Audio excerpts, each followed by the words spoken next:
Great question from an anonymous reader here. And he said, "Hey, hope you're good.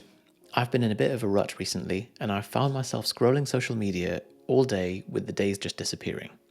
Over the last few years, I've consumed self-help and improvement content daily, but I feel that this searching has become a bit of a hobby, and I don't put any of the advice into action.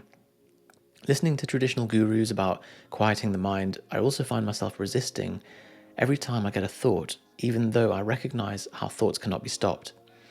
I just wondered if you have any advice about finding peace within yourself, as I feel like I'm constantly trying to improve and never feel good enough, and any thoughts about finding that purpose and zest for life." Big question. There's lots in there. You also have probably nailed how a lot of people are feeling. I've certainly felt that way as well, and I think hustle porn as a concept is responsible for a lot of this. Kind of an arms race. The six-figure guru type people will keep trying to outdo each other and say, raising the expectations of what you should be doing in your life. And if you're not a billionaire by the age of 20, then you're a failure and you screwed up in life and you need to quit college and become a VC tech CEO and all this kind of stuff. So it looks like in your question, you've already identified part of the problem, which is that the hustle porn, the stuff that you're consuming, isn't helping. You've got the crux of the practical information, and now you're stuck in a loop of consuming more stuff, and all it's doing is widening this expectation of who you are right now and who you feel like you should be, kind of unattainably high achievement. The same as the way the fitness industry does, where even the shredded, massive vascular fitness models that you see on Instagram, even they don't look like that day to day walking around. So it's the same in the fitness world. And even they spend most of their time thinking that there's someone else bigger or leaner than them as well. Yeah. So they're not free of they're not thinking like, oh, at least I've made it now. Yeah. And this is the same with making money or any form of growth. Like, there is no point where you go, I've completed it. So you will never feel satisfied with pursuing that stuff. Doesn't mean not to pursue it. It just means that you have to generate a sense of satisfaction from something else. The other thing is that there's so much that you could do, and there's so much self-help information out there that you could be implementing at any one time, that it becomes paralyzing and you end up doing none of it because you're like, oh, well, and really, like, if you were to reset the clock and start again and you'd never consumed any self-help information, probably if you search on YouTube for productivity or how to make money online or something, and you watched the first video and then you closed your laptop and only did the advice from that one thing, you'd smash it. So more information isn't always the bottleneck. Especially if by consuming more information you actually do none of the stuff that you're learning about, which I think is quite a common, because doing the things that are spoken about in all these books and blogs and videos and podcasts, a lot of them are actually, there's no immediate reward from them.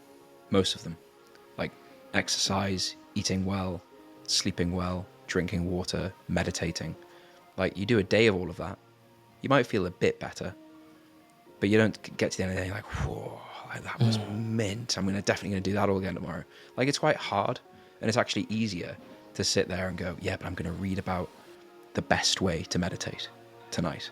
And then tomorrow, that's going to be the day where I actually sit with the internal whirlwind and try and deal with that and actually do a meditation session. And I think the amount of content, the amount of things you can do, it's far easier to stay in the research mode, and probably always will be, than actually just pick one thing and do it every day. I think that's incredibly difficult to do. Yeah, I saw a great clip from a guy called Andy Battucci, who's very much worth following on Instagram. And it was like a clip of someone saying like, oh, I just need to watch one more productivity video on YouTube. I saw that. You shared that. It's like, is it a brain? Is it a man talking to a brain? Yeah. Brilliant. All the videos on that channel are fantastic. He really really gets it. So, sorry, that noise in the background is Mike spraying his bum hole in the bathroom. So, The shut off. yeah, Bless you. very, very loud. So yeah, there's so much you could do. It's paralyzing. You need something to break the cycle. We do, we're part of this. We do have a productivity series on the channel, but it's deliberately concise. It's deliberately the last time you'll ever have to watch stuff on that, because it's just, here's the key concepts, nothing more to learn. Now go away and execute. And the final part of it is about burning a clean flame. Now, you may already be doing this, but it's just about finding things which make sure that the unit that you're operating in, your body, is operating at its potential. Because if you're doing things to create holes in the buckets, then of course you're not going to perform well, you're not going to feel well. So the obvious ones, none of it is sexy advice, but stop drinking alcohol, stop smoking, stop doing things to damage yourself. And then once you've got those in place, then you can start to add in the training, the meditation, the cleaning up your diet, and all the other stuff. I think so. For the very observant amongst you, you'll have noticed I've started re-wearing a Whoop band, and I think only really recently have I seen a slightly different way of viewing the information that something like that, of Whoop, Aura, anything like that, rather than seeing it as I've got to try and get the new high score all the time, and I've always got to try and find the habit setup that gives me green recovery scores. It's more just a reminder to make sure that you are burning a clean flame. Now, you can say anything about the accuracy of the data and all that sort of stuff, but you should really be in the green recovery most days with something like that, right? If you're doing the things that we know work, it's just like it's a traffic light that goes off and go like, you're being an idiot, you're being a child, like you're not sleeping enough, you're drinking alcohol, your diet's terrible, you're training far too hard. And it's something that I think sometimes we miss that stuff when, we can't, it's hard to be objective. You miss the like, hey, you only slept 5 hours a night for the last 3 nights.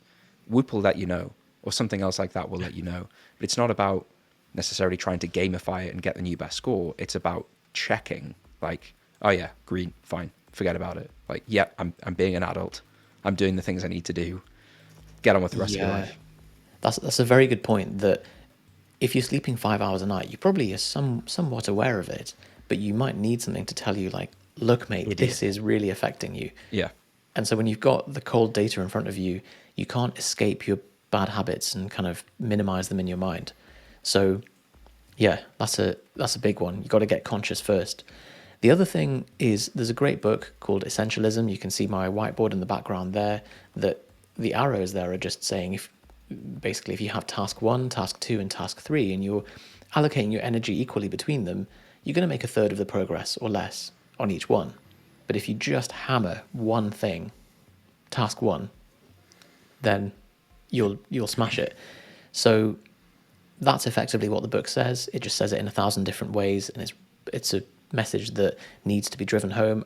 It's one that I'm going to keep rereading to really remind myself of this. So you need to decide what that is, really. Sorry, go ahead. Just one thing about the essentialism. I think this might have been in another book that you recommended that I would tag onto a recommendation, which is 4,000 Weeks, because it talks about this cycle of like always trying to be more productive and do more and achieve more, when actually it's being essentialist. But I think that maybe the point he makes in that book, might have been him, might be someone else, that actually everyone hears that and thinks, oh yeah, it's about saying no to the things that I don't enjoy doing. But actually it's saying no to the things that you would actually quite like to do, so that you can have a point of focus, so that you can just do the one thing until it's completed and move something forward, rather than being trapped in the like, I would quite like to sit and research productivity techniques on YouTube, but I have to say no to that. So I think that's the really hard part about actioning the stuff in that book. Yeah, it's sacrificing the good for the great, for sure. So the final 2 thoughts that I'll give you, and I know Johnny's got some wisdom on this, is change your fallback task. So you mentioned that you're scrolling social media and you're finding that that becomes your new default. just switch that. It's the same energy, but just direct it into something else. So a great way to do that would be what is the default activity that you do? What, you know, let's say it's opening your phone and the app is on your home screen. Replace that app with the Kindle widget, or replace it with something, that a project that you keep putting off, like, so that when you go to do it, you're like, yeah, reminds me. And put the naughty apps, the Instagram and TikTok and everything, put them on the final page of your phone in a folder called twat, or just delete them entirely. So Just one thing to yeah. add to that as well. So I had a client who used to do exactly this. So he was bad for going on Twitter. He replaced Twitter with Headspace. He had of everybody ever, it was Steve, I'll not say his last name, worked with them for years, you'll know who I mean. He had the longest meditation streak of anyone I've ever worked with, because he just always found himself opening Headspace. But the way that he maintained it, and you'll have all experienced this, where you do what you sort of suggested and you put the productive app in space of the naughty app, but 3 days later you've retrained your automatic patterns to still open Twitter.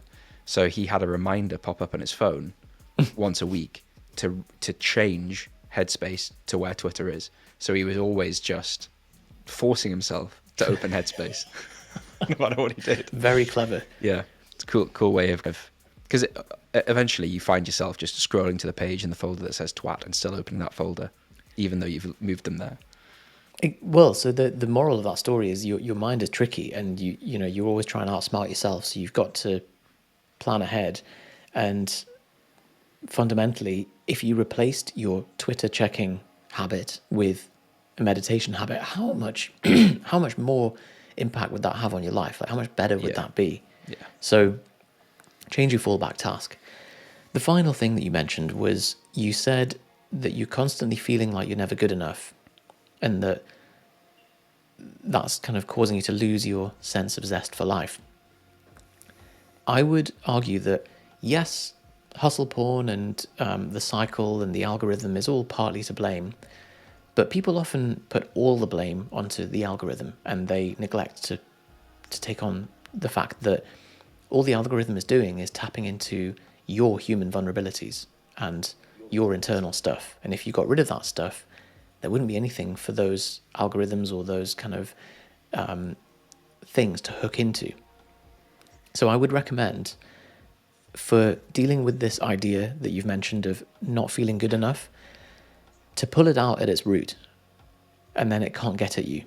So have a look at the video that we have called How to Think More Clearly, or How to Get Rid of Brain Fog. The main idea is that willpower can change our actions, but not our fascinations. So rather than trying to run up against your willpower all the time, do some of the internal deconditioning work, or reconditioning, so that it can't get at you in the first place. And there's many ways to do that. I would recommend psychotherapy, because it's a very complete system, and you can work with someone and they'll highlight blind spots and things. But there's many suggestions in that video too. Very complete response. Feel like tagging my stuff on at the end is not as comprehensive, but I'll have a go.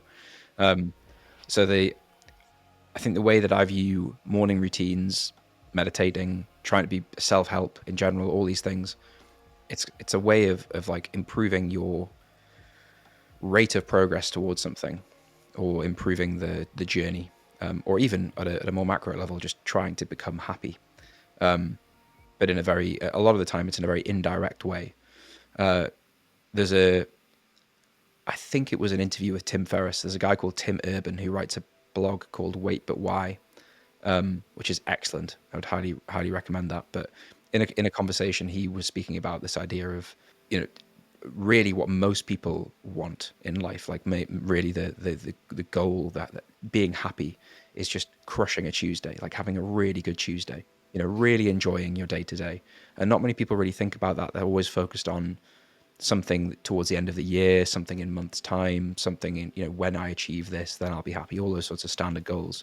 But actually the person who just like loves every day of the week is experiencing area under the curve happiness way more than your average person. And there's a well-known exercise where you design your ideal day. So you can sit down and you completely design from scratch. Like, if your day could look like anything, what would it look like?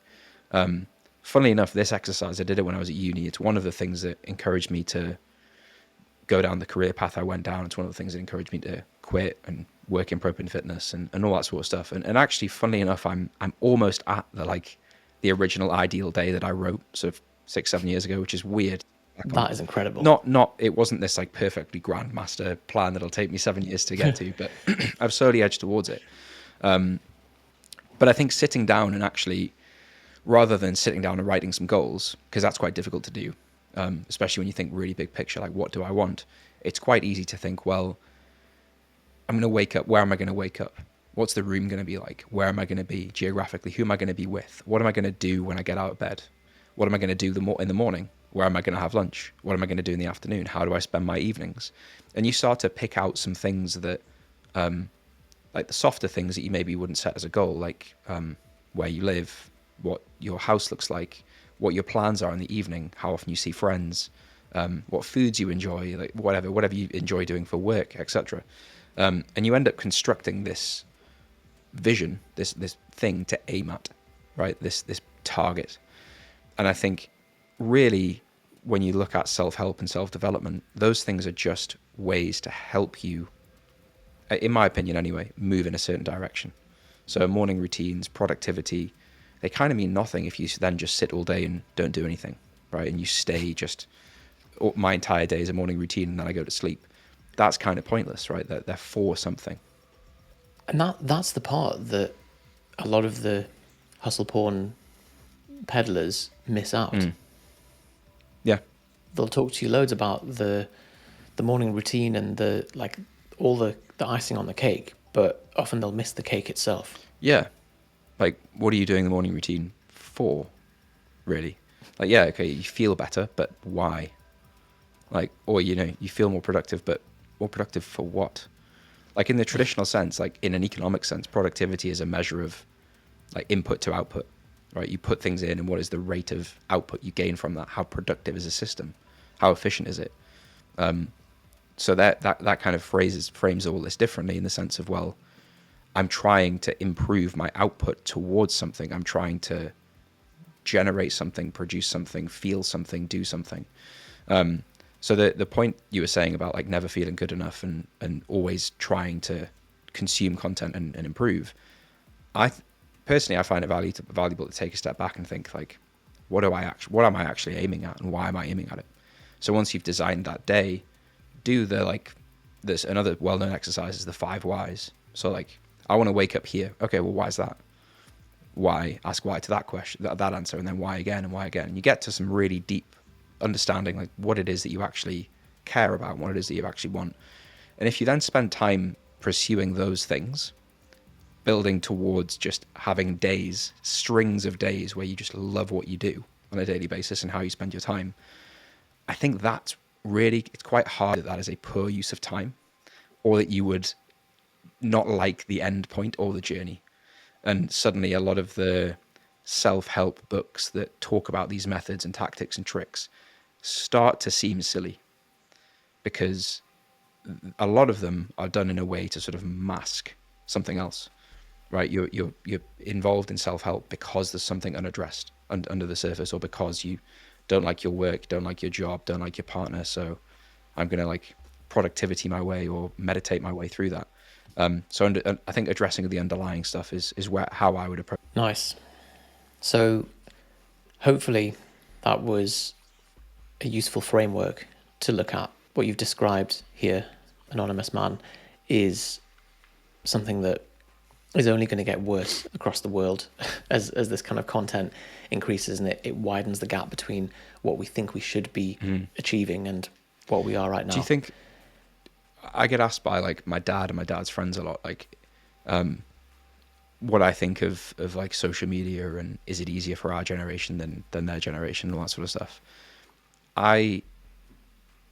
Would you prefer to live in a world where, from a technological perspective, things are more basic, like there's no social media, and like go back to our parents' generation where like you started a career and that was what you did, and you didn't like the people you compared yourself to, you sort of knew directly, and you weren't really aware of the person who's just launched a business and sold it for 300 million in Silicon Valley. You know, like, would you prefer that, or would you prefer things as they are? Obviously, that's a split test that I Yeah. don't know how I would feel in that situation, but the evidence would suggest that the bigger predictor of happiness is your neighbor's income relative to your own rather than your absolute income. It's like your sister's husband or something like that, or like your nearest comparator, basically. Person who's most similar to you, what they earn versus you determines your Yeah. happiness. So, that shows we've got an inbuilt comparator that is making us happy or sad. And that's a very flimsy way to hinge your happiness on. And, my whole kind of internal life is trying to unpick any of those external hooks like comparison or needing control or safety or approval or any of that stuff, because they are temporary sources of happiness. But it's also the reason why things like Instagram have caused more teen suicides and more anxiety and depression and so on, because it just shows everybody's highlight reel and no one shows their blooper reel. And so you sat there with your soggy cornflakes scrolling Instagram thinking, well, their life looks amazing. Why doesn't mine look like that? And then that optimizes even more for people that just try and make a photo, that make their life into a photo shoot, and appearance is all that matters. And actually, if you look at Instagram reality, I think on Reddit, it's loads of photos of influencers and things, but from the angle that they didn't mean to show. And it's always quite grim. It's you see the background and you're like, oh, actually, like, it's only from that one angle that their life looks great. Otherwise, like, they're in a bit of a, they're taken in a shanty town with like loads of people queuing up for that photo opportunity, but they've just taken it from that one thing where you can catch the sunset and it looks like they're just on their own. I've actually seen this happen. So it's again, I'll not mention who it is, but it's a very well-known influencer. She happened to be, I was staying in Scotland with my parents, and she happened to just be at the hotel. And I was sat having lunch. She was like sat across the restaurant on her own, and was trying to position her camera to take a photo of herself, like with a coffee with like latte art on. And honestly, but I mean, I know I eat sandwiches quickly, but in the time that it had taken her to take the photo and then post it, I'd had lunch. Like, I had arrived, ordered, eaten, and was about to leave when she's like posting it. And it is so interesting because you look at it and you think, that'll be one of 3 or 4 photos at least that she posts that day. It's such this, like, so carefully curated. And like, the thing that I sat and thought about is like, what is she, when she's worrying and retaking it and redoing it, like, what's the framework she's measuring that against? Like, what's a good version of that photo? What is she trying to look like? That's a crazy story, because the people seeing that will probably think, oh, look, she's out in a lovely resort and having a nice coffee and relaxing. How like whereas easy and actually, effortless, and she's look how there. lovely she looks. And yeah, well, actually, it took her an hour. But it's the thing of like, you wouldn't really want to be these people who are famous. Like, people aspire to be like them, but actually, you wouldn't really. If I said to you, you can be in her position, but but 4 hours of your day has to be devoted to perfecting these photos that create this image that isn't necessarily true. It creates like a rose-tinted version of reality, and you've got to do that. Otherwise, you don't get the sponsorship deal. You don't get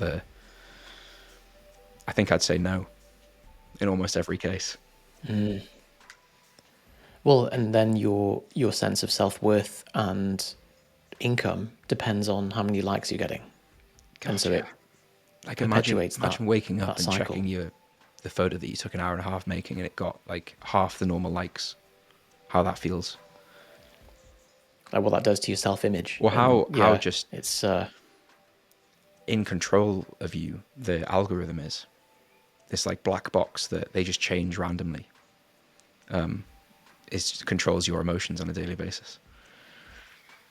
so it's no wonder that people's zest for life is dwindling. The answer is just go live in a forest, isn't it? Just fully unplug.